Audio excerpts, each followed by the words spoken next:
Okay, we're getting ready to do part one of base coating, and I wanted to go over it with you before we got into doing it.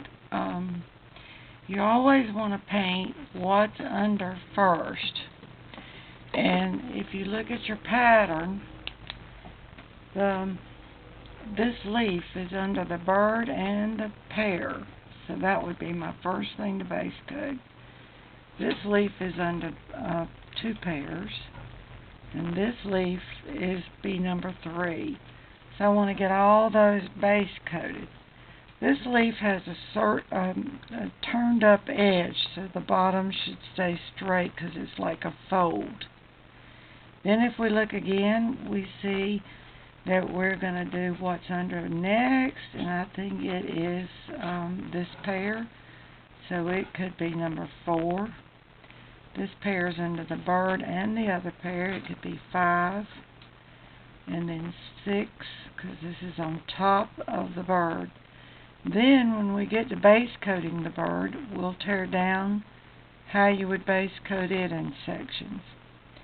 And this little video camera I have is lasting about 10 to 15 minutes. So I may have to do this in 2 parts. If not 3, but we're going to shoot for 2. So I'm going to remove this pattern, and I always keep my pattern in front of me. Now, we got to mix a few colors. So I've got my water, and I want to go over colors with you real quick. I work with pure pigment colors. Basically, I got about 13 to 15 colors, and that's it. And from those I can mix a lot of other colors, and those are what they call true pigment, pure pigment in the acrylics. And every acrylic company has pure pigments. So for instance, I use Prussian blue, true ochre, true red, cadmium yellow, cadmium orange,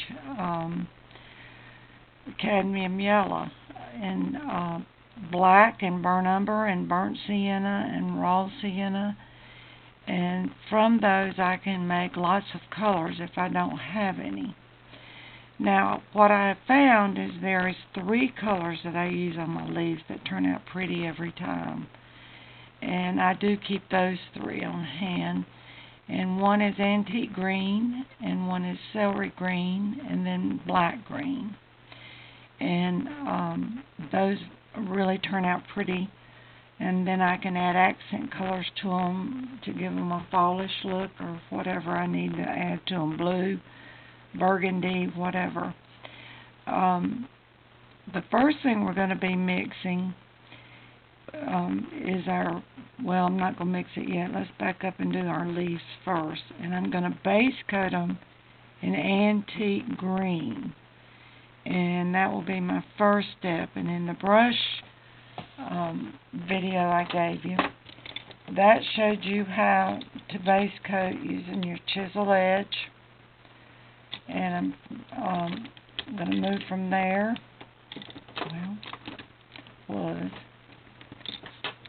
Now you want to pick out a brush that's going to best fit the area. And I'm going to wet it in some water and blot it on a paper towel. I do not use any retarder when I'm painting unless it would be in the background. And this is my leaf, so I don't want a lot of water. I want paint. And I'm coming over and I'm pulling out my antique green, which I've moved out. And usually you're going to base coat with what I call a medium value. So I'm going to base. And remember we talked, and I'm coming right up to that pear pattern line, right behind the bird. I start out with a little bit of paint, and that way I know I can always add more if I need be. So I'm going to, remember we talked about the chisel edge of the brush, so I want to slide up and get that chisel edge going and get those little points. And then bring that up to a point. I think this pattern got a little moved on me, but that's the way it goes. That's the way we learn. And you always want the tip of your leaf to be pointed unless it's oak or a leaf that doesn't require that, but these are little pear leaves and they do come to a point. The main thing I want you to know is cover that pattern line, because we're working with a smoked background and we don't want to race and that race through our smoke, and we leave it back to the white canvas. Okay, there's leaf number 1. So now I'm going to go to leaf number 2, and we put it over here so it's behind. You want it to be behind your pattern line, not on top of the pattern line. So I'm coming around and then pull that out. And don't ever feel like you can't move your canvas where you need it to be. So here goes that chisel edge again, working on up,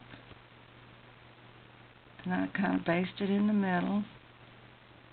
And this is going to require 2 coats of paint because I want it to be very opaque. If I get too much, I can smear it in the middle because I know I can get rid of it. Chisel edge of these little tips. Turn it around, get the other side, and come around and round that off, cover those lines. And my cat has just joined me. He's curious to what I'm doing today. I put him up a hummingbird feeder outside the kitchen window. But he's, I think, gotten bored because he can't get them. Now when you look at this leaf, if you'll notice, this is folded over. So I want to do this part of the leaf first, and then this leaf, and it'll always appear to be on top. So I'm picking up just a little bit here. A little bit of paint goes a long way. Turn it where I can get that chisel edge. And we'll pull up those points and come in, and then take it back with the chisel edge into the points that are folded. Cover that, and it's right up against that pattern line, but not on top of it. That's your main guide. Now I'm going to get the folded side. So I'm going to come along the bottom, connect, because it is one leaf, and come straight using that chisel edge. If you really get familiar with your brushes, you'll find your chisel edge of a good brush works as good as a liner for me. So there that edge is.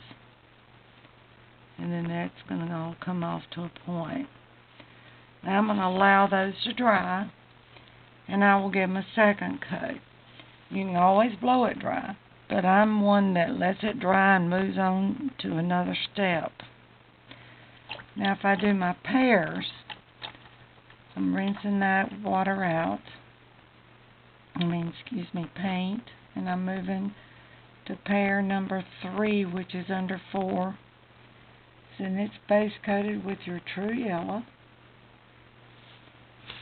And you want to think a pear is round, and you want to paint it round, and not paint this way, but you want to paint the way it grows. So using that moon yellow, we're going to come right up, and this is coming down.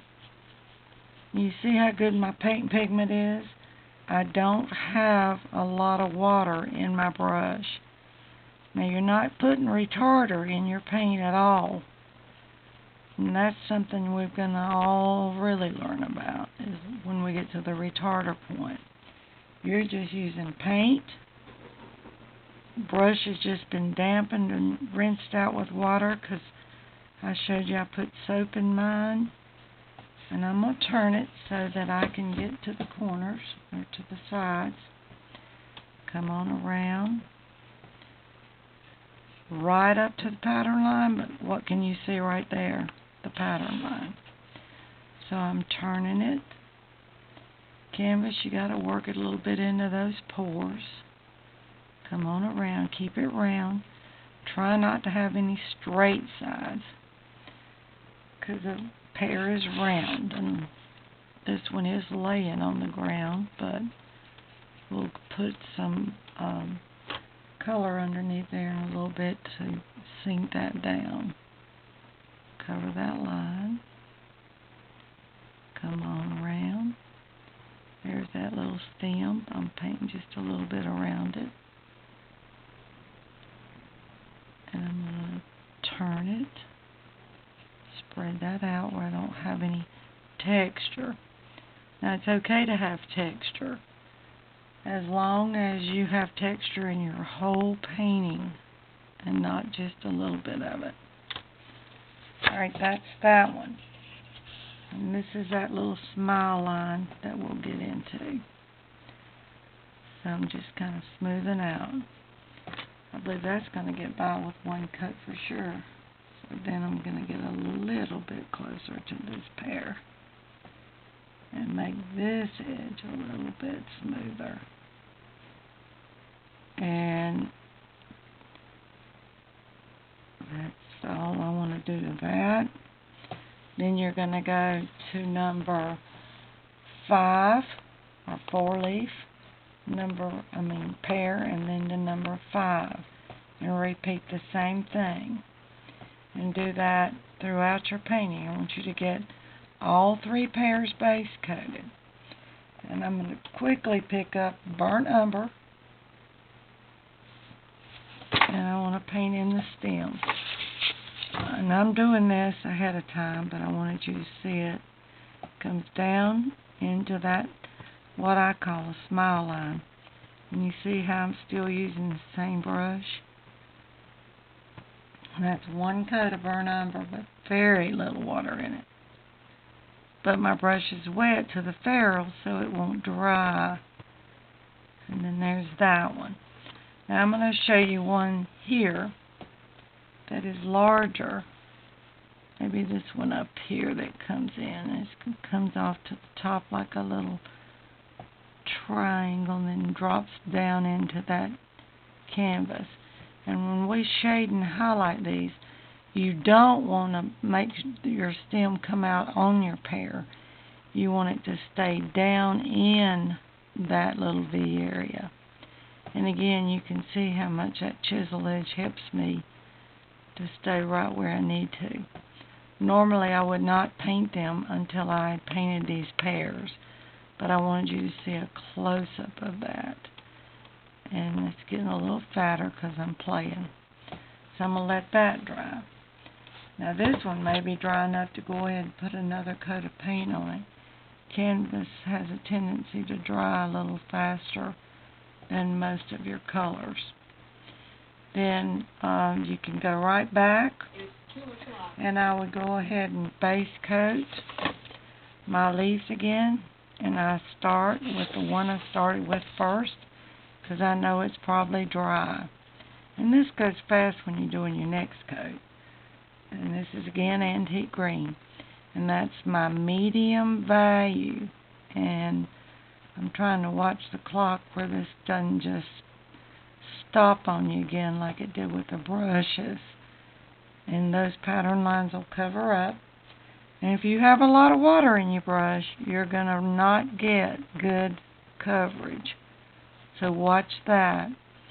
Always when I rinse out that color, I blot it really good, turning it over and making sure that it is covered well. Then I'm going to go up into this a little bit more using that chisel edge.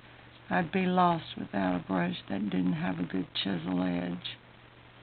Then number 1 over here, which is probably started with, base coating it real quick, and we're probably going to run out of time.